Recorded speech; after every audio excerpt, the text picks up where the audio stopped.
जैसा कि आपने कल के वाचन में, रामचरितमानस के वाचन में सुना होगा कि रत्नाकर जैसे डाकू राम के नाम, जब उन्होंने कहा कि मुझसे राम का नाम लिया नहीं जाएगा, तब सिद्ध पुरुष ने उन्हें कहा था कि आप जो है मरा मरा जपिए। आप मरा मरा तो जप सकते हैं, तो उन्होंने जो है मरा मरा का वाचन किया।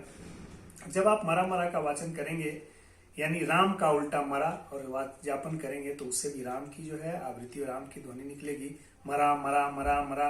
तो राम राम यानी मरा मरा का जाप करके, उल्टा नाम जाप करके, और जो रत्नाकर डाकू थे वह आदि कवि वाल्मीकि के रूप में हुए। राम के गुणों का इतना प्रभाव है, इस गुण को, इस चरित्र को और राम के नाम का सुमिरन जो है शिव, भगवान शिव और पार्वती भी एक साथ किया करते हैं। हर्ष हेतु हेरी हर ही को, किय भूषण तिय भूषण ती को, नाम प्रभाव जानी शिवनी को, कालकूट फलुदीन अमी को। अर्थात नाम के प्रति पार्वती जी के हृदय की ऐसी प्रीति देखकर श्री शिव जी हर्षित हो गए और उन्होंने स्त्रियों के भूषण, पतिव्रताओं में शिरोमणि पार्वती जी को अपना भूषण बना लिया, अर्थात उन्हें अपने अंग में धारण करके अर्धांगिनी बना लिया।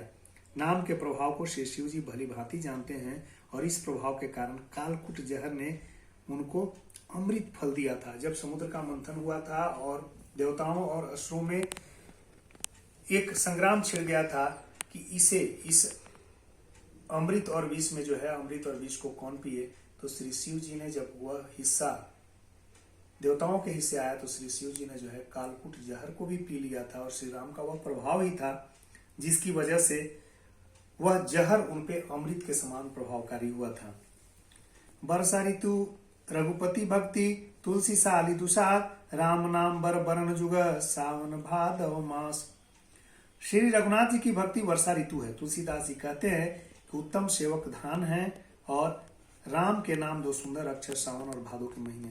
देखिए, भारतीय अर्थव्यवस्था या भारतीय जीवन जीने के जो आधार हैं, भारत में जो जीवन चलता है वह पूरी तरह वर्षा पे आधारित जो कृषि है, यानी भारत की जो अर्थव्यवस्था है, मूल अर्थव्यवस्था कृषि है, जो पूरी तरह से वर्षा ऋतु पर निर्भर है। रघुनाथ जी की भक्ति वर्षा ऋतु के समान है, ऐसी तुलना जो है वो स्वामी तुलसीदास करते हैं।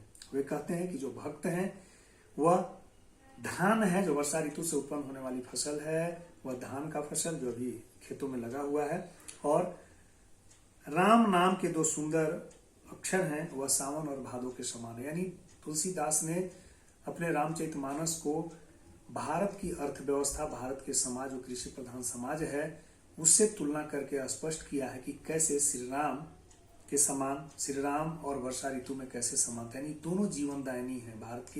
भारत के लोगों के लिए दोनों जीवनदायिनी है, क्योंकि अगर वर्षा न हो तो फसल नहीं उपजेगा और फसल नहीं उपजेगा तो जीवन चलाना मुश्किल हो जाएगा। तो दोनों श्री राम के समान है। ऐसी उन्होंने तुलना करके भारतीय समाज के साथ अपने रामचरितमानस को उन्होंने जोड़ने की महती पहल की है। आखर मधुर मनोहर दोहु, बरन बिलोचन जन जिय को जो, सुमिरत सुलभ सुखद सब काहू, लोक लाहू परलोक निबाहू।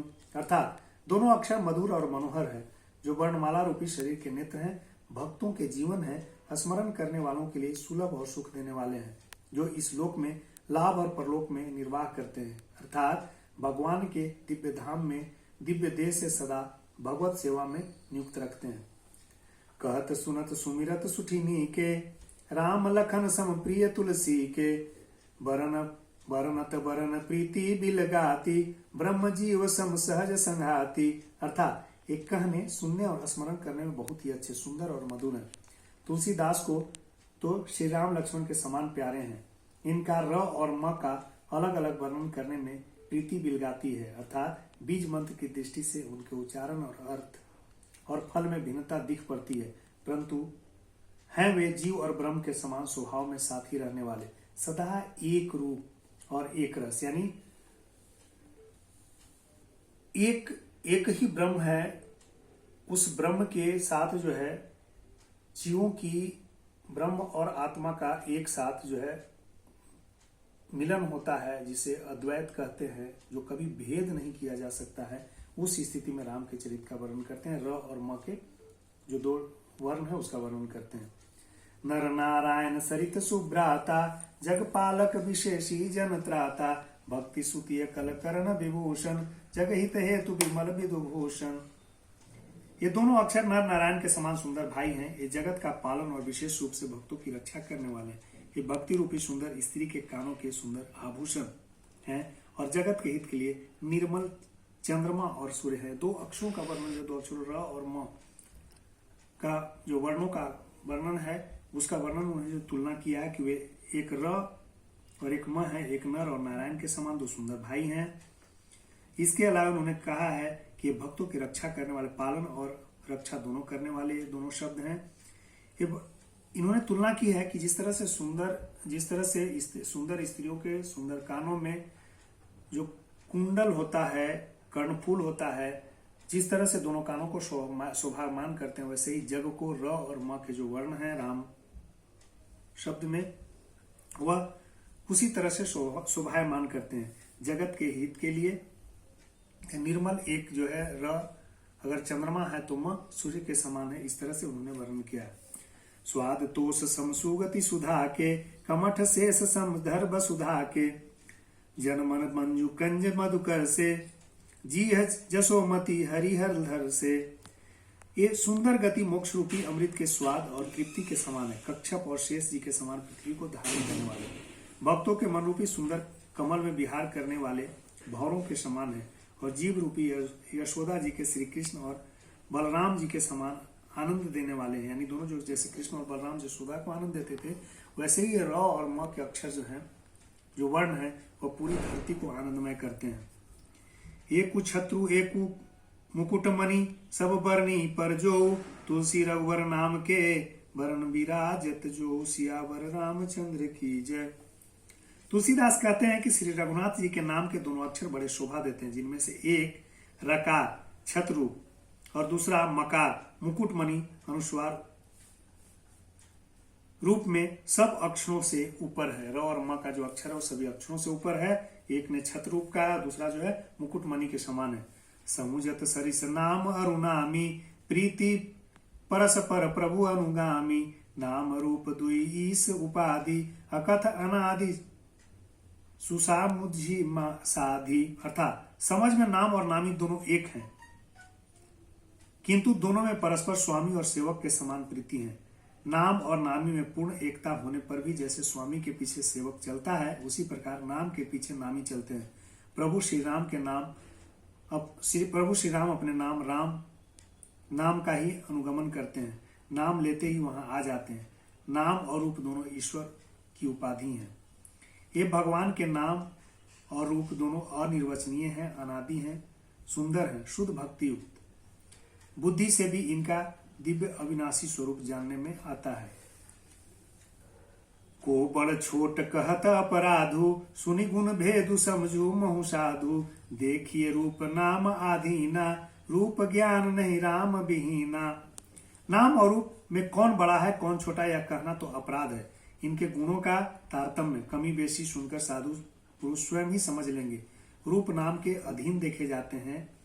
नाम के बिना रूप का ज्ञान नहीं होता है। यानी जो रूप होता है वह व्यक्ति में जुड़ा होता है। यानी नाम व्यक्ति का समानार्थी होता है। रूप हमेशा उस व्यक्ति के यानी नाम में के अधीनस्थ होता है और इसे जो ज्ञानी लोग हैं समझते हैं। लेकिन यहाँ पर तुलसीदास कहते हैं कि रूप और नाम में को अलग अलग रखना, अलग अलग करना जो है मुझ जैसे छोटे आदमी के लिए एक अपराध जैसा होगा। रूप विशेष नाम बिनु जाने करतल गत न पर ही पहचाने सुमिरिय नाम रूप बिनु देखे आवत हृदय स्नेह विशेषे। कौन सा विशेष रूप बिना उसका नाम जाने पर हथेली रखा हुआ भी पहचाना नहीं जा सकता। रूप के बिना देखे भी नाम का स्मरण किया जाए तो विशेष रूप से प्रेम के साथ रूप में हृदय में आ जाता है। अर्थात कोई सा भी विशेष रूप बिना उसका नाम जाने हथेली पे भी रख दिया जाए तब भी उसका पहचान संभव नहीं है। यानी कहने का मतलब है कि रूप को बिना देखे भी उसका नाम का स्मरण किया जा सकता है, बिना नाम के रूप का कोई स्मरण संभव नहीं है। जो विशेष रूप से इसका जो है इसके नाम और रूप में जो भेद है, भेद होते हुए अभेद की स्थिति है, उसका जो इन्होंने वर्णन किया है। नाम रूपति अकथ कहानी, समुझत सुखत न परति बखानी, अगुण सगुण बिच नाम सुखास सुसाखी, उभय प्रबोधक चतुर दुभासी। अर्थात नाम और रूप की गति की कहानी विशेषता की कथा अकथनीय है, वह समझने में सुखदायक है, परंतु उनका वर्णन नहीं किया जा सकता। निर्गुण और सगुण के बीच में नाम सुंदर साक्षी है, दोनों का यथार्थ ज्ञान कराने वाला चतुर दुभाषियां हैं। राम नाम मणिदीप धरु, जिन दे हरिद्वार, तुलसी भीतर बाहरे हूँ, जो चाही सी उजियार, सियावर रामचंद्र की जय। तुलसीदास जी कहते हैं कि यदि तू भीतर और बाहर दोनों ओर उजाला चाहता है तो मुख रूपी द्वार की जीव रूपी देहली पर राम नाम रूपी मणि दीप को रख करके देख। नाम जी है जपि जगहि जोगी, बिरति बिरंची प्रपंच वियोगी, ब्रह्मा सुख ही अनुभव ही अनुपा, अकथ अनामय राम न रूपा। ब्रह्मा के बनाए हुए इस प्रपंच दृश्य जगत में भली भांति छूटे हुए वैराग्य मुक्त होकर योगी पुरुष इस नाम को भी जीभ से जपते हुए जागते हैं और नाम और रूप से रहित अनुपम अनिर्वचनीय अनामय ब्रह्म सुख का अनुभव करते हैं। ये भगवान के वर्णन के क्रम में गोस्वामी तुलसीदास जो ब्रह्म और माया, ब्रह्म और जीव और उसके बीच में जो माया की स्थिति है, अद्वैत वेदांत का जो दर्शन है, उस अद्वैत वेदांत के दर्शन की जो स्थिति है, यानी ब्रह्म और जीव के बीच में एक जो जुड़ाव है और वह प्रपंच माया के द्वारा जगत के रूप में दृश्यमान होता है, उस गहन दर्शन को इन्होंने जो है स्थापित किया, जिसे बाद में आचार्य शंकर ने अपने अद्वैत वेदांत में स्थापित किया था। जाना चाहे गुण गति जेऊ, नाम जी है जप जान ही तेऊ, साधक नाम जप ही जय लाए, होई सिद्ध अनिमादिक पाए। अर्थात परमात्मा के गुण रहस्य को, यथार्थ महिमा को